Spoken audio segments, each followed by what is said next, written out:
At yun na nga ng mga kabayan, pag-usapan nga po natin ito pong balita na kung saan atin nga pong napag-alaman na ang Vice Presidente Inday Sara ay lumipad nga patungo po sa Dahig upang tingnan ang kalagayan ng kanyang ama na si Pangulong Duterte. Doon nga po ay ating napag-alaman na si Pangulong Duterte nga po ay butot balat na nga po at hindi na po nakakakain ng maayos.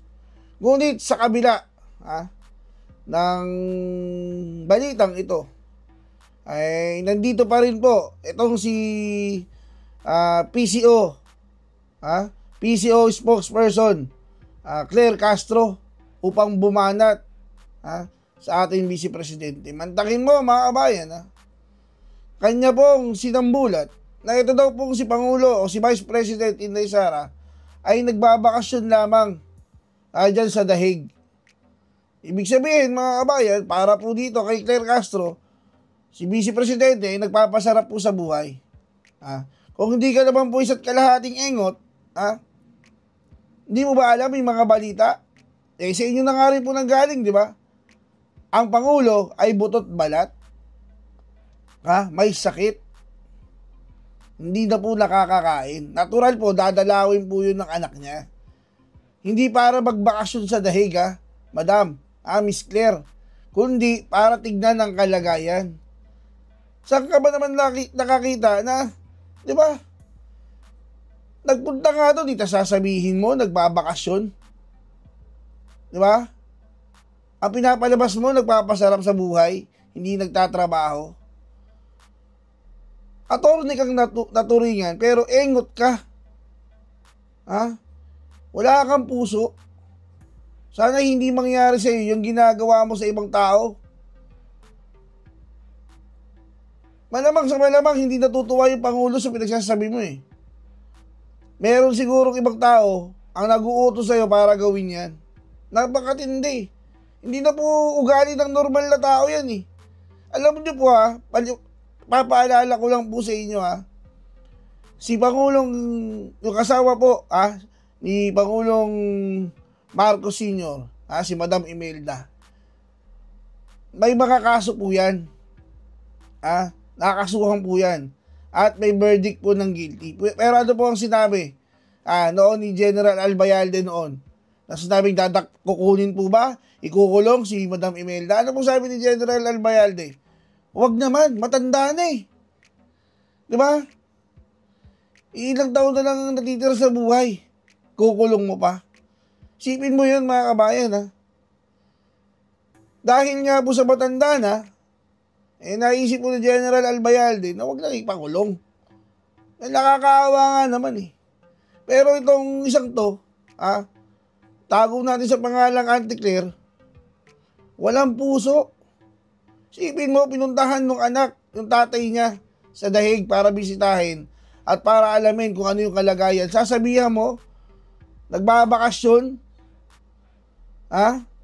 ang gusto mong ipahiwatay, nagpapasarap buhay, isa't kalahating ingot ka rin O ito mga kabayan, panoorin po natin yung kaingotan nito ni Attorney Claire Castro. Tinaguri ang attorney, yung utak nasa puwet po yata Ito pa mga kabayan, panoorin po natin. Sa ngayon po ba ay nasaan si VP Sara o si Pangulong, si Vice Presidente nung yan ay sinabi niya? Nasaan po ba siya ngayon? Dahig. Okay, at ang ating pagkakaalam hanggang kailan po siya doon? Hanggang July 23.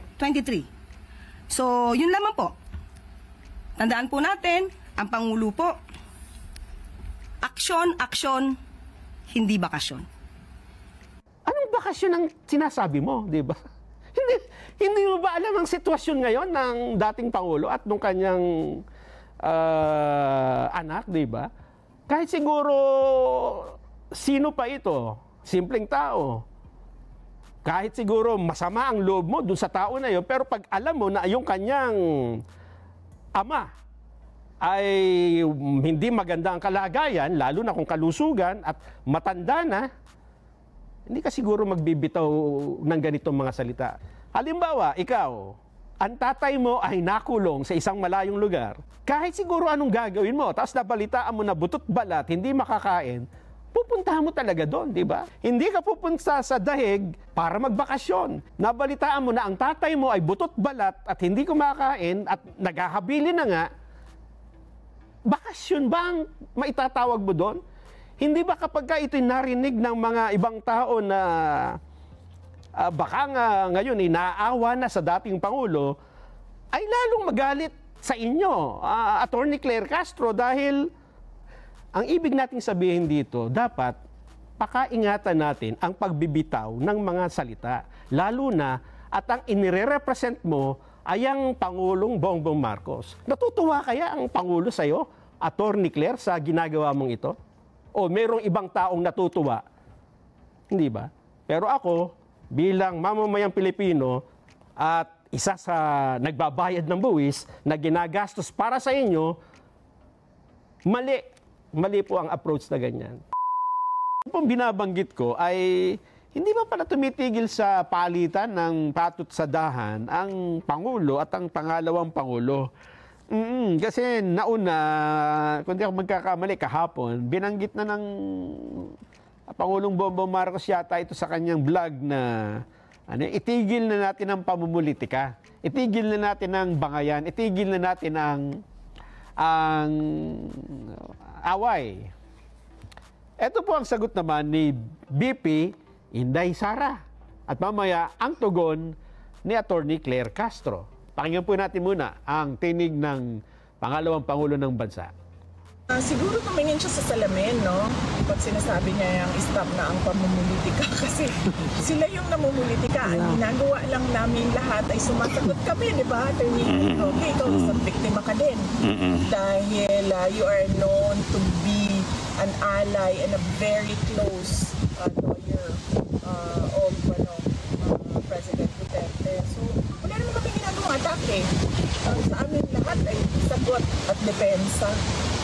So, sila ang tumigil at sila yung nasa administrasyon, sila yung tumigil at sila yung tumutok sa kung ano yung dapat na ibigay para sa taong bayan. Ayan po ang tugon ng Vice President. Sabi ng Pangulo ay itigil na natin ang pamumulitika at magsimula ng magserbisyo sa publiko. Ang sabi ng BP, mukhang mali ata. Kasi wala naman kaming ginagawa. Yan ang sabi niya. Baka siguro mas maganda, manalamin ka muna. Dahil unang-una, paano kami titigil? Wala ka naman kaming ginagawa. Ang dapat tumigil ay sila. Yan ang sabi. Ano naman ang tugon ni PCO, Undersecretary, Palace Press Officer, Claire Castro? Ito bang sabi niya? Pakinggan po natin.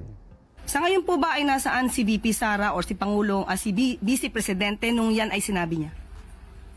Nasaan po ba siya ngayon? The Hague. Okay, at ang ating pagkakaalam hanggang kailan po siya doon? Hanggang July 23. So, yun lamang po. Tandaan po natin, ang Pangulo po, aksyon, aksyon, hindi bakasyon.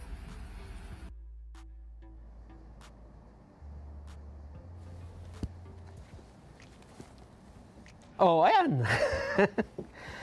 Anong masasabi nyo sa sagot ni Yusek Claire Castro? Sabi niya, nasan ba si BP Inday Sara ngayon? Nang sinabi niya yan. Nakita naman natin sa video, siya ko ay nasa The Hague, sa Netherlands. At sabi niya, ni Claire, tandaan natin ang Pangulo, action, action, action, hindi bakasyon. So meron siyang patutsada sa pangalawang Pangulo na kaya siya nasa dahig ay dahil nagbabakasyon. Ewan ko kung ang tagapagsalita ng Malacanang ay kailangan ba laging may makikipag-away tayo?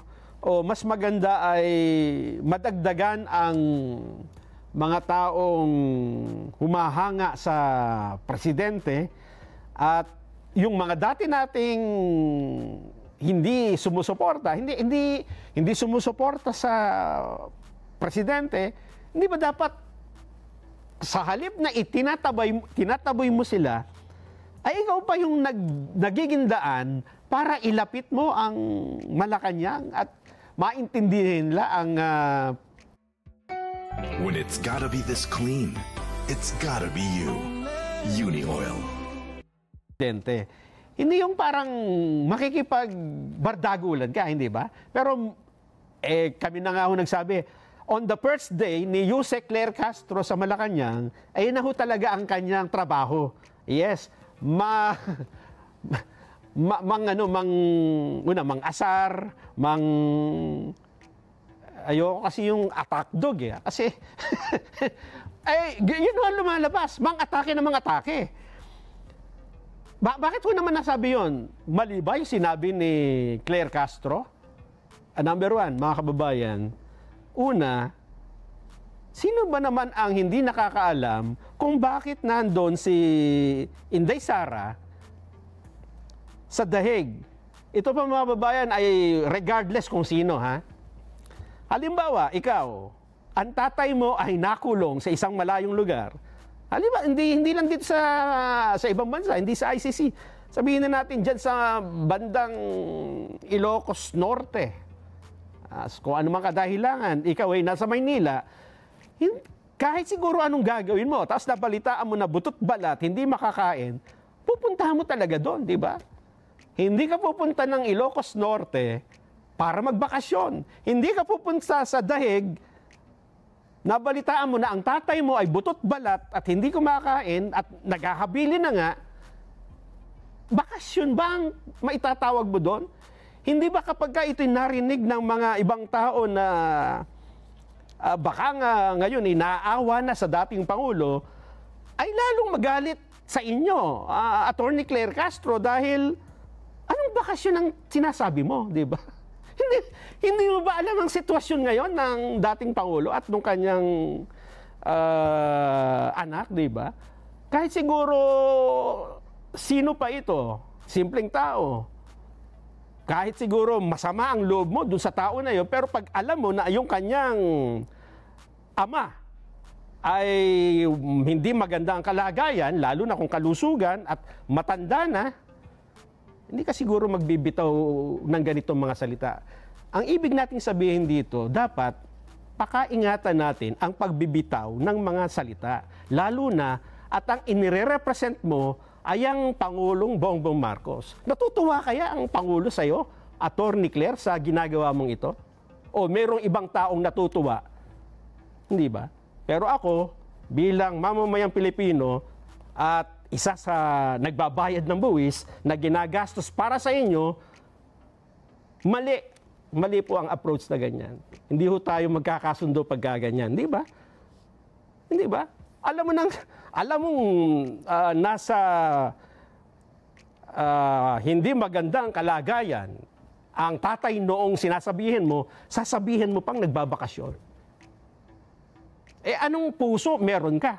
Pusong bato o walang puso? Di ba? Parang nahirap, mga kababayan. Basta tayo ng reaksyon para matapos na tayo. Eto, sa ating Vox Populi, tungkol sa si Kong Dante, si Senador Dante Marcoleta, siya daw po magiging chairman ng Blue Ribbon Committee. Ito ang sabi ng isa pa nating viewer, he is very capable in that position. Rolly Jing Roa Jr. ng Teheron, Santa Ana, Maynila. 100% po dahil super capable siya. Malawak ang kaunawaan niya sa batas at makabayan si Senador Marcoleta at tapat sa batas at tungkulin niya bilang public servant. Danilo W. Apelar Jr. ng Qatar. Yes, pabor ako na maging Blue Ribbon Chair si Senador Jamalika Pundato ng Iligan City. Iligan City, tama. Kayang-kaya po yan ni Senador Dante Marcoleta, Bin Abanilla, Montalban, Rizal. Mas bagay si Senador Dante Marcoleta kasi matapang.